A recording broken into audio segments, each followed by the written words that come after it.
I'm recording a journal. A few things. One, lately I've been noticing, like, myself kind of feeling like, people say, like, you've seen it all, and feeling kind of like, lately I've just been feeling kind of depressed and a little bit like, dissociated. Yeah, that's a really good word to describe it, and that's what I've been using to describe it. I feel really dissociated, and it feels really weird. Everything just feels weird. It feels weird that I'm alive. It feels weird that I'm walking here talking right now. I just feel very detached. And I'm not sure quite why. Maybe it's because I survived. I survived some potentially life-threatening things. Maybe it's because I'm on, like, medication. I'm on anxiety medication. Maybe that's causing it. I don't know. But it's led to me, that alongside of all of my free time, has led to me thinking a lot about, like, purpose and meaning. And, like, I asked myself today, like, what's the point of my life? And I'm trying to propel myself forward with that question, rather than backward or down. And I'm trying to think of the things I want to do, the things I want to accomplish. One thing is I've started this translation project, where there's this book called, I almost said it calls itself because Spanish. In Spanish, that's a way that they often say that something is verbed. They say that it verbs itself. Like, if I say, like, my dog is walked every day, you can say my dog walks itself. It's interesting. So this book, anyway, sorry, that's a little aside. This book is called Kindness Boomerang, and it's about 365 acts of kindness that are designed to, like, improve the world and improve yourself a lot. The subtitle of the book is How to Save the World and Yourself. It's a really good book. It's written by this wonderful lady, Orly Waba, who is a speaker for TED, and she also runs a non-profit organization that's called Life Fest Inside, and it's all about kindness. She's just a big advocate for kindness, a really amazing speaker, a really powerful and emotional speaker, or emotion, like, arising. She's just awesome. She also used to be an elementary school teacher, so she's just the best, Orly.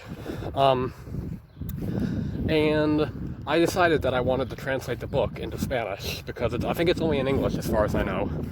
I could be wrong. I should probably look that up.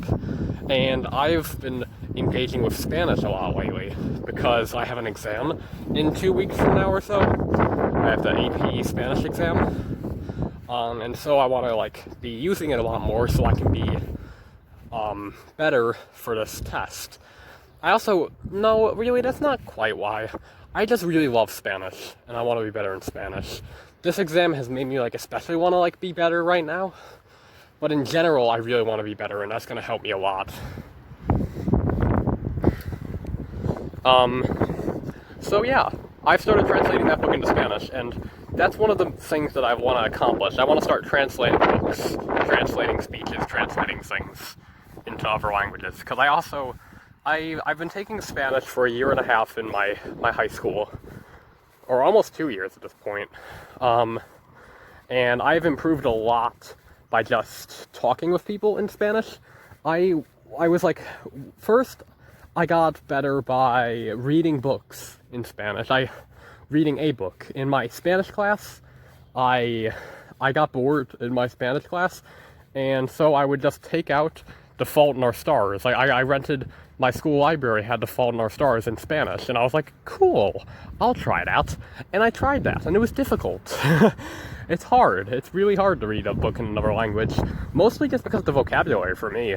If I knew all the vocabulary, it would probably be fine, or something like fine, but there's just a lot of vocabulary that I'm missing. And even yesterday I took a look at Fahrenheit 451 in Spanish, and it's so hard for me to understand, because I don't know the vocabulary words. So if I take a dictionary app and look up every word, then I can understand, like, perfectly fine, because I've got a really good handle of the syntax, of the grammar, from using it for 2 years, from learning it for 2 years. But the vocabulary is the hard part. Anyway, sorry. So back then I knew a lot less vocabulary, and I also wasn't as good with the grammar. And it was really a learning process as I read through that book. And I read very slowly. I would read like one page every like 5 minutes maybe, like very slow. But it was very teaching, educative. Is that a word? It's a word in Spanish. Educativo. But anyway, it taught me a lot, and it was just because it's just studying use of the language, kind of like a scientist. It's like if a scientist looks at a rock on Mars, and then from doing that, he analyzes it, and he thinks about it, and he just looks at it, and he gets familiar with it, and then he knows things about Mars itself, because he knows about the composition of the rock. And that composition is probably a similar composition to the rest of Mars. So I would read like a page, and I would learn things by reading that. I learned, for example, that in Spanish, lots of the times they do not include the subjects. So like the word, in Spanish, the word for I is yo. It's like, yeah, it's Y-O, yo. And that's the word for I. So you say like I walk, you say yo walk. But in Spanish, the way that they have verbs, like walk, in English we say I walk, you walk, he walks, we walk. But in Spanish, so in English it's all the same word, it's just the word walk, like every single time. If it's he, she, you say walks with an S. But generally it's just like, it's like the same thing every time. But in Spanish, they distinguish them. They make it so that you take like the word, and then, sorry for the language lesson, but like in Spanish, every single subject, I, you, he, she, or he, we, y'all, they, like T-H-E-Y, I'm bad at pronouncing that. All of them have their own different form of the verb. Instead of it being walk, it's like walka, walk-a, or walk-o, walk-e. Each one has a different thing. So in Spanish, lots of the times, most of the time, they never write I. Because you can already tell, if you write yo walk, it's yo camino. In Spanish, they add an O for, if you're talking about I, they add an O. So instead of saying yo camino, lots of the times they just get rid of the yo entirely, and they say camino. They just say camino. Or, yeah, sorry, I was pronouncing that wrong. They say camino. Instead of saying yo camino, they say just camino. And that means I walk, because it would be wasting time to constantly say yo camino, when camino is always going to be paired up with yo. You never have you camino, you never have he camino. If you had you, it would be caminas. It's a different ending, like I said.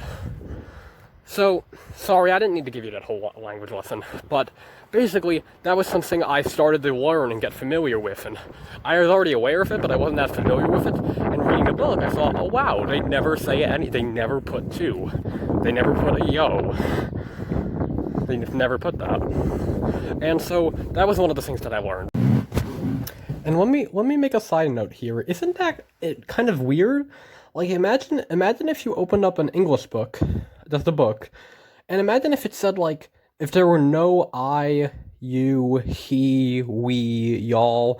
Imagine if it just said, like, instead of saying I walked on my lawn, it just said walked on my lawn. You know how sometimes people do that? They'll, like, omit the word I, so they'll just say, like, just got out of bed, instead of saying I just got out of bed. Now imagine if every single sentence was like that in a book. Isn't that kind of interesting to think about? I think that's interesting, and I think that's worth learning about, and that's worth being curious about. I don't know.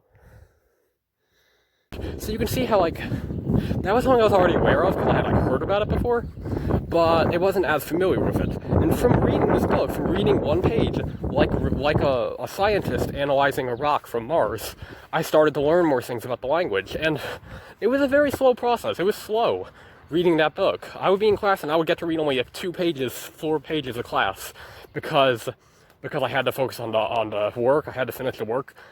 before I could start reading my book. I had to finish like the whatever assignment we were doing, and then like I would just have like 10 spare minutes, and so I'd start reading this book. But I would only read about 2 pages because it took so long. But it definitely improved me a lot. So anyway, sorry I've gone on a huge ramble about this, but I was reading books a little bit and reading like text. Then in December, I made some friends. I accidentally made some friends who were Spanish. Like, I brought it up to this online friend I made, and she said, "Oh my gosh, my native language is Spanish." And I was like, "Oh, cool." So then we just started talking in Spanish a little bit. And it was hard at first. Especially listening. Like, she would record me an audio message, and I had no idea what she was saying. But when we did text, because I had been reading for like a couple months, reading a bit here and there, I gotten used to seeing authentic Spanish material like that scientist with that rock, and now I recognized words, and I could, even though I knew a lot less vocabulary than she did, I was able to communicate just by phrasing stuff certain ways, and just seeing what I could do. Even if I didn't sound Spanish, I was still using Spanish and just seeing whatever I could do, which means like making up words sometimes, or guessing and hoping that it's similar to the English word, and but also like, for example, if I didn't know the word walk, I could say like to use your legs, kind of just rephrasing stuff like that. And then there's a lot of like, in those first few weeks talking with her, I probably used like, Google Translate a lot just to understand certain words and stuff, like to look up words that I didn't know. Also, I just ran into that. So yeah, I forget where I was going with this, where I came from with this. But, oh yeah, so Spanish. Yeah, Spanish. I just read and then I talked with people. I had like 2 to 3 friends who spoke Spanish, and so I just started using that. I started doing that, and it was hard at first, and it took a lot of time to get better at it. But just every single day saying, "Hey, how are you?" and just talking and having conversations, I started to get better at the language. And once you get better at the language, it becomes easier to get even better. It's kind of like a cycle. Like, you get better, and then you can get even better, and you can get even better. It's a really good cycle, and it helped me learn Spanish. I'm not fluent. I'm missing a lot of vocabulary, but I have gotten a lot better at it, and it's very awesome. And so I'm translating a book into Spanish now, after like 6 months or so using the language a lot. No, 5 months, I think, because in December I met that friend. So I've started translating a book into Spanish, and I'm just gonna finish the book, and then I'm gonna send it to her and say, "Hey, I'm gonna send her an email saying, 'Hey, I translated your book into Spanish for free.'" And it's hard.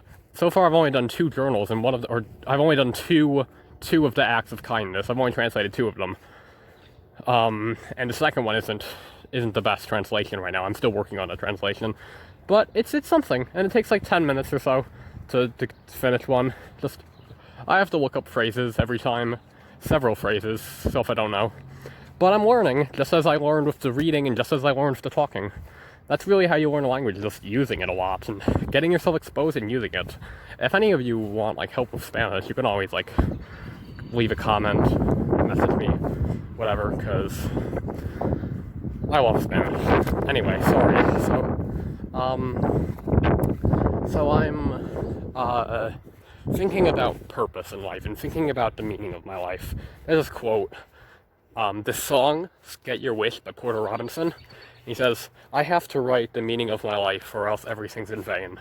And lately I've been thinking a lot about life and death and stuff, and I'm really lucky to be alive, and I need to really use my time well, because I have not been using my time very effectively. Like, I was thinking earlier, no one ever writes a book about someone, like, getting dinner, or someone working, someone doing schoolwork. Books are always written about, like, interesting stuff, like people meeting each other, people talking, and people exploring the world, and people exploring themselves and finding out things about themselves, and romance and adventure. People always write books about that stuff, and it interests us a lot. But why then, if we want to lead interesting lives, why don't we follow some of the things like that? Why do we just live fulfilling our physical needs, working from 9 to 5 or to whenever, doing work, and in eating dinner and in watching television? It becomes this very much cycle of just like meaninglessness, and not meaninglessness, but, you know, not very meaningful lives, and not very intentional or not very interesting lives. So I was thinking, people never write books about people just eating dinner or like doing work. So why do we live our lives like that? Why don't we lead more interesting, engaged lives? It's possible. Now we have so much time on our hands, but so many of us are just bored. People are just bored, thinking of anything they can do, whether that's rearranging filing cabinets or baking cookies or watching Netflix, binging shows. All of this time on our hands, but we don't even know how to use it well. We're only given so much time on Earth, yet people live as if life lasts forever. If you ask someone why they watch Netflix or why they do whatever, they'll just say, I don't know, because it's fun, because it takes up time, it uses time, and people don't want to have, it's like people don't want to. So this is just kind of a little call to lead more intentional lives. Just to think about what you want to accomplish with your life. Like, I want to start translating stuff, so I'm starting doing that. I'm doing it a little bit by little bit, only like 10 minutes a day, 20 minutes a day. I'll probably do some more later today, or after I'm done with this, I mean, I'll probably translate like another one.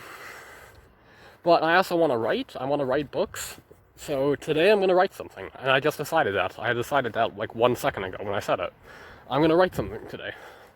I also want to improve people's lives with my life. That's something I very much want to do, so I'm going to message some friends. Maybe I can watch anime with one of them and talk. Just trying, I just bumped into this again. Just trying to think about what I want to accomplish with my time, now that I have so much of it, and I'm going to start doing that, rather than just doing schoolwork 24/7. Not that I've done any of it, but that's what, some people are just doing school 24/7. What's even the purpose of that? What's the point of that? If you're not setting your own projects and your own goals and accomplishing those, you're just kind of accumulating a lot of knowledge and not really doing a whole lot with it. And at that point, what's the point? For me, I want to learn to do things with that learning. I want to learn about people so that I can improve. Wait, what am I talking about? That would be like as if I was studying psychology. I'm not. But I want to learn about the world so that I can help improve the world. And it's also interesting, and it improves me as a person to learn about things. I want to learn history so that I can make better decisions and just learn. I don't even know. Sometimes we learn and we don't even know why we do it. It's just kind of a very natural, very fun thing to do sometimes, especially reading. I read this quote the other day that the man did not know what to do, so he read. And it talked about like the how our lives are just as valid as the lives of people written about in books. If someone writes a biography, what makes that person's life more interesting or more worth reading about than your own life? You know? Things are valid. It's not books that you're looking for. It's the things that are in books. There's nothing special about them at all.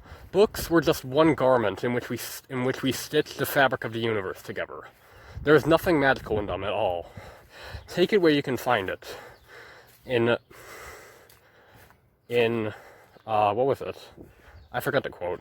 The end of it. It's like in old motion pictures, old phonograph records, and old friends, and in yourself. Meaning, the things that are in books are in everything, and books are nothing special. They're just another garment in which we stitch the fabric of the universe together, and the contents of that garment are found in each other and in ourselves. They're out there in the world. Most of us don't have the friends, time, or money to see it all. The only way the average chap can see 99% of it is in a book. But it's still out there, and we can find it, we can talk about it, and we can write about it. We can do whatever we want to. So think, what would you like to accomplish with your time and with your life? You can set 10 minutes a day to setting a goal. Just 10 minutes to a goal. Maybe 10 broken up minutes.